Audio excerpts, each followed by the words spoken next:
महागाव हे तालुका मुख्यालयाचे शहर असून यवतमाळ जिल्ह्यातील एक तालुका आहे महत्त्वपूर्ण। मित्रांनो, महागाव हे शहर सुंदर देखील आहे।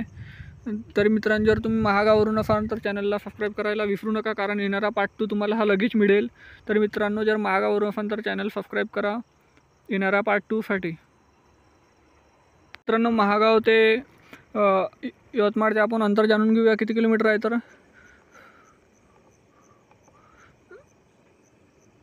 महागाव ते यवतमाळ हे 87 किलोमीटर आहे मित्रांनो। आणि मला जास्त काही फोटो मिळाल्यामुळे काही ॲड करू शकलो नाही मित्रांनो। आपण महागावच्या पार्ट 2 लगेच बनवून त्याच्यात महागावबद्दल आपण ॲड करून खूप काही गोष्टी। तरी चॅनलला लगेच स्वतःच सबस्क्राईब करून ठेवा, कारण येणारा व्हिडिओज तुम्हाला हा मिळाला पाहिजे म्हणून। तर मित्रांनो, ह्या महागावचा नकाशा बघितलाच असेल तुम्ही ना, चॅनलला सबस्क्राईब करा आणि प्रत्येक महागाव वासियापर्यंत हा व्हिडिओ शेअर करायला विसरू नका। धन्यवाद।